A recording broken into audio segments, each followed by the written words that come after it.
I want to discuss 3 songs Yes. Comparison. ಒಂದು ಮಂಗಳವಾರಂ, ವರಾಹ ರೂಪಂ, ಇನ್ನೊಂದು hero. ಯಾಕೆ ಹೇಳಿದೆ ಅಂತಂದರೆ ದೀಸ್ 3 ಇಸ್ ಸಮಥಿಂಗ್ ಒಂಥರ you need different power to touch these 3 ಅಂತ ನಾನು ಹೇಳ್ತೀನಿ. ಹೀರೋ ಯಾಕೆ ಹೇಳ್ತಿದ್ದೀನಿ, ಹೀರೋ ಡಿವೈನ್ ಅಲ್ಲ, okay, but to be the sounding of the hero ಇದೆಯಲ್ಲ, ಇಟ್ ಈಸ್ ಸಮಥಿಂಗ್ ಎಲ್ಸ್. ಒಂದು ಅದು ಐ ಡೋಂಟ್ ನೋ, ಈ ಹೀರೋ ಅಂದಿದ ತಕ್ಷಣ ಕಾಮನ್ ಆಡಿಯನ್ಸ್ ಯೋಚನೆ ಮಾಡೋದು ನೆನಪಿನ ಹುಡುಗಿ ಅಂತ ಹೇಳ್ತಾರೆ. ಬಟ್ ಇದೇನೋ ಇದು ಗರ್ವದಿಂದ ಅಹಂಕಾರದಿಂದ ನನಗೆ ಸಂಗೀತ ಗೊತ್ತಿದೆ ಅಂತ ತೋರಿಸ್ಕೊಳ್ತಿಲ್ಲ ನಾನು, ಆಯಿತಾ. ಒಂದು ಲಿಟ್ಟಿಲ್ ಏನೋ ಒಂದು ಕಿವಿಗೆ ಇಯರ್ಸ್ ಇದೆ ಮ್ಯೂಸಿಕ್ಗೆ ಅಂತಂದರೆ ನಮಗೆ ಎದೆಯಿಂದ ಸಾಂಗಿಗೆ ಬರುತ್ತಲ್ಲ, ದಟ್ ಈಸ್ ಸಮಥಿಂಗ್ ಎಲ್ಸ್. ನಾನು ತಲೆ ಕೆಳಗೆ ಕಾಲು ಮೇಲ್ ಮಾಡ್ಕೊಂಡ್ಬಿಟ್ಟು ಆ ರೇಂಜಿಗೆ ಮಾಡ್ಬಿಟ್ಟಿದ್ದೀನಿ. ನಾನು ಇನ್ನೂ ಏನು ಮಾಡಿದ್ದೀನಿ ಗೊತ್ತಾ, ಒಂದು ಸ್ಟೆಪ್ ಅಹೆಡ್ ಹೋಗಿ ಫುಲ್ ಲವ್ವಲ್ಲಿದ್ದೆ ಆ ಟೈಮಲ್ಲಿ. ಒಂದು ಸ್ಟುಡಿಯೋ ಬುಕ್ ಮಾಡಿಬಿಟ್ಟು ಒಬ್ಳು ಹುಡುಗಿಗೋಸ್ಕರ ನಾನೇ ಈ ಹಾಡನ್ನು ಹಾಡಿ ತಗೋಂತ ಕಳಿಸಿದ್ದೆ. ಎಷ್ಟೇ ಕೆಳದಾಗಿದ್ರೂ ಪರವಾಗಿಲ್ಲ, but it turned out to be good. But ಅದು ನನ್ನ ಹತ್ರ ಮಾತ್ರ ಇದೆ, ಇನ್ನೆಲ್ಲೂ ಇಲ್ಲ ಆ್ಯಕ್ಚುಲಿ. ಆ ವರ್ಷ ಒಂದ್ಸತಿ ಕೇಳಬೇಕಲ್ಲ, ದಯವಿಟ್ಟು ಬೇಡ. ಲಿರಿಕ್ಸ್ ಚೇಂಜ್ ಮಾಡಿದ್ದೀರಾ? To that extent I was love with that song. ನನಗೂ ಅಷ್ಟೇ. ನನಗೆ ಕೆಲವೊಂದು ಹಾಡುಗಳು ಈ ಥರ ಇದೆ.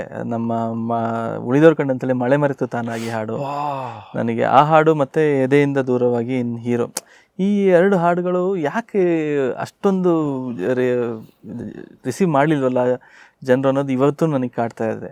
ನಂಗೆ ಐ ಡೋಂಟ್ ನೋ, ನನಗೆ ಹಾಡು ಕೇಳ್ಬೇಕಾದ್ರೆ especially the second half of the song when both Narayana voice and Bobby's daughter ಅಲ್ವಾ ಹಾಡಿರೋದು. ಸೊ ಅವರಿಬ್ಬರದು ಯಾವಾಗ ಬರುತ್ತೋ, ಸಿಂಕ್ ಆಗುತ್ತೋ, ಮೈ ಇಯರ್ಸ್ ವಾಸ್ ಲೈಕ್ ಗುರು ಪುಣ್ಯ ಮಾಡಿರ್ಬೇಕು ಈ ಹಾಡನ್ನು ಕೇಳೋದಕ್ಕೆ. ಸಿ ಒನ್ Ajju, I don't know whether people ಈಗ ಹ್ಯಾಂಡ್ಸ್ ಅಪ್ಪು ಇವೆಲ್ಲ ಹೇಳ್ತಾರೆ, ಎಸ್ ಅವೆಲ್ಲ super song to me, but this is a different ಸ್ಪೆಕ್ಟ್ರಮಲ್ಲಿ, ಇದೊಂದು ಬೇರೆ ಸ್ಟ್ಯಾಕೇ ಇದು. I am there with you. ನನಗೂ ತುಂಬ ತುಂಬ ನನಗೆ ತುಂಬ ಅನುಭವಿಸಿ ಅದು ತುಂಬ. ಅಂದರೆ ಹೆಂಗೆ ಅಂದರೆ ಅವಾಗ ಲಾಕ್ಡೌನ್ ಟೈಮ್ ಬೇರೆ, ಅಂದರೆ ನನಗೆ I was fascinated with the situation. ಇವನು ಕಟ್ಟಿಂಗ್ ಮಾಡೋಕ್ಕೆ ಅಂತ ಬಂದಿರ್ತಾನೆ, ಆ ರೌಡಿದೆ ಹೆಂಡ್ತಿನೇ ಇವರು ಏನೋ ಮಾಜಿ ಗರ್ಲ್ ಫ್ರೆಂಡ್ ಬೇರೆ. ಎಂಥ ಸಿಚುವೇಶನ್, ಮನೆ ಒಳಗೆ ಸಿಗಾಕೊಂಡು ಹೆಂಗಿರುತ್ತೆ ಆ ಸಿಚುವೇಶನ್ನು. ಮತ್ತು ಒಂದು ಓಲ್ಡ್ ಫೈರ್ ಅವರಿಬ್ಬರ ಮಧ್ಯೆ ಸ್ಪಾರ್ಕ್ ಆಗುತ್ತೆ, ಹಾಗೇನು ಅದೇ ಲವ್ ಬರುತ್ತೆ. ಮತ್ತು ಮಧ್ಯದಲ್ಲಿ ಅವಳು ಆಲ್ರೆಡಿ ಗಂಡ ಸತ್ಬಿಟ್ಟಿರ್ತಾನೆ. ಎಂಥ ಸಿಚುವೇಶನ್ ನೋಡಿ ಅದು. ಅದ್ರಲ್ಲಿ ಹೆಂಗೆ ಹೇಳಬೇಕು, ಅದು ಅಷ್ಟೇ.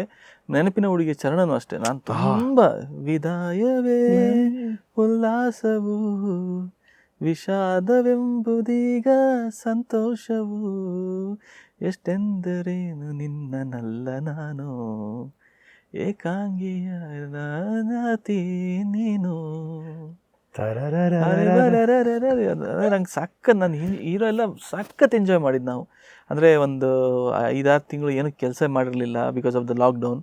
ಫ್ರೀಯಾಗಿ ಬರೀ ಮನೆಯಲ್ಲಿ ಸೀರೀಸ್ಗಳು ನೋಡಿಕೊಂಡು ಫ್ರೀಗಾಯಿತು ಏನೋ ಇದು. ಆ ಟೈಮಲ್ಲಿ ಒಂದು ಸಿನಿಮಾ ಬಂದು ರಿಲೀಸ್ ಮಾಡ್ತೀವಿ ಅಂತ ಹೇಳಿದಾಗ ನಮಗೆ ಸಿಕ್ಕಿದ ಸಂತೋಷ ಒಳ್ಳೆ ಎಂಡಾಗಿದೆ ಅನ್ನೋ ಲೆವೆಲಿಗಿದ್ವಿ ನಾವು. ಮಾಡು ಗುರು ಅಂತ. ಅದಾಗಲಿ, ಆ ಟ್ರೈಲರ್ ಮ್ಯೂಸಿಕ್ ಆಗಲಿ, ಅಂದರೆ ನಾನು ಯಾವ್ದ್ರ ಬಗ್ಗೆನೂ ಯೋಚನೆ ಮಾಡಿಲ್ಲ. ನಾನು ಮಜಾ ಮಾಡ್ತೀನಿ ಗುರು. ಇದು ಓಂ ತಕ ಇಕ್ ಚಕ, ಓಂ ತಕ ಇಕ್ ಚಕ ಅಂತ ಅವ್ನು ಕಟ್ ಮಾಡ್ಬೇಕಾದ್ರೆ ಓಂ ತಕ ಚಿಕ್ ಚಕ ಅಂತ ಸಖತ್ ಎಂಜಾಯ್ ಮಾಡಿದ್ದೀನಿ. I think see that is what ನಾನು ಯಾಕೆ ಅದಕ್ಕೆ ಹೇಳಿದಲ್ಲ, ಇದೆರಡು ಡಿವೈನಿಗೆ ಸೇರ್ಕೊಂಡ್ರೆ, ಡಿವೈನ್ ಅಂದರೆ ಇಟ್ ಈಸ್ ಸ್ಪಿರಿಚುವಲ್ ಅಥವಾ ವಾಟ್ ಎವರ್ ಆ ಥರ ಇರೋಂಥದ್ದು. ಇದು to me it is divine to the music as it is over all the surrender ಅಂತ ನನಗೆ ಕಂಡಿದ್ದು. ಎದೆಯಿಂದ ದೂರವಾಗಿ ಸಾಂಗ್ ತಗೊಂಡ್ರು ನಾನು ಅದೇ ಅಂದ್ಕೊಂಡೆ first time. You know what actually release ಆಗಿತ್ತೋ ಇಲ್ಲ ಗೊತ್ತಿಲ್ಲ, ನಾರಾಯಣ ಇಟ್ ಸೆಂಟ್ ಮೀ, ಆಯಿತಾ, ಬೈಕೋಬಿಡಿ ಆಮೇಲೆ ಪಾಪ, ಆಯಿತಾ, ನಾರಾಯಣ್ ಮಯೂರ ಬ್ರೋ ಇದನ್ನು ಕೇಳ್ಬಿಟ್ಟು ಹೇಳಿ ಹೆಂಗಿದೆ ಅಂತ. I went bonkers like how what is this, ನನಗಲ್ಲೇ ಆಮೇಲೆ so happy to listen that. It is like this is a true musician who can do this ಅಂತ ಅನ್ಸಿದ್ದು ನನಗೆ. ಹೀರೋ ಆಲ್ಬಮ್ ಕಂಪ್ಲೀಟ್ ಫುಲ್ ನೆನಪಿನ ಎಲ್ಲನೂ ತೊಗೊಂಡ್ರೆ. ಆ್ಯಂಡ್ ಮಂಗಳವಾರಂ ಬಂದಾಗ ಎಷ್ಟು ಒಂದು ಟ್ರೆಂಡಿಂಗ್ ಆಗೋಯ್ತು ಅಂತಂದರೆ, ಯಾವುದೋ ಒಂದು ತೆಲುಗು ರಿಯಾಲಿಟಿ ಶೋನಲ್ಲಿ, ಅದು ಕೂಡ ನಿಮ್ಮ ಕಣ್ಣಿಗೆ ಬಿದ್ದಿರುತ್ತೆ, ಅಲ್ಲೆಲ್ಲೋ ಕೂತ್ಕೊಂಡು ಆ ಮ್ಯೂಸಿಷಿಯನ್ಸ್ಗಳು ನುಡಿಸ್ತಾ ಇದ್ದಾರೆ. ಅವಾಗ ಅನ್ನಿಸ್ತಿತ್ತು ಎಷ್ಟು ಖುಷಿಯಾಗಿ ಗರ್ವದಿಂದ ಹೇಳ್ಕೋಬೇಕು, ಗುರು ನಮ್ಮ ಕನ್ನಡದವ್ನು ಗುರು ಮ್ಯೂಸಿಕ್ ಮಾಡಿರೋದು ನೋಡಿ. ಎಲ್ಲೋ ಒಂದು ಕಡೆ ಆಲ್ ರಿಯಾಲಿಟಿ ಶೋಲ್ಲಿ ಕೂತ್ಕೊಂಡು ಅಲ್ಲಿ ನೋಡಿಸಿ they are playing, they are dancing. So and it is become one of the most viral hook steps ಅಂತಂದರೆ ಮಂಗಳವಾರಂ ಅದು. ಎಸ್, ನನಗೆ ಸಖತ್ ದೊಡ್ಡ ಓಪನಿಂಗ್ ಕೊಟ್ಟಿದ್ದು ತೆಲುಗು ಸಿನಿಮಾದಲ್ಲಿ Mangalavaaram plays a very important role. ಆ B G M not only Mangalavaaram, entire south India, even in Bombay also, the few producers called after that BGM, they approached us, they expressed that how much they loved that BGM ಅಂತ. ಹೆಂಗೆ ಮಾಡಿದ್ರಿ, what was the ಅವ್ರು, ನಾನು ಹೇಳಿದೆ ಏನಿಲ್ಲ, ನಾವು fear of ice ಅಂತ ಒಂದು ಟೀಸರ್ ಮಾಡಿದ್ವಿ. ಅದರಲ್ಲಿ ಅಂತ ಇಷ್ಟೇ ಇದ್ದಿದ್ದು ಅಷ್ಟೇ. ಅದಕ್ಕೆ ಸಿಕ್ಕಿದ ರಿಸೆಪ್ಷನ್ಗೆ ಸುಮ್ಮನೆ ಅಷ್ಟೇ ಬಿಟ್ಟರೆ ಚೆನ್ನಾಗಿರಲ್ಲ, ಅದಕ್ಕಿಂತ ಮುಂಚೆ ಏನಾದ್ರು ಒಂದು ಲೈಟಾಗಿ ಒಂದು ಆ್ಯಡ್ ಮಾಡೋಣ ಅಂತ ತಾದತ್ತ ಅಂತ ಹೇಳ್ಬಿಟ್ಟು ಒಂದು ವೈಲಿನ್ ಸ್ಯಾಂಪಲ್ನ ಎಡಿಟ್ ಮಾಡಿ ಹಾಕಿದ್ದು ಅದನ್ನು ಅಷ್ಟೇ. So that was like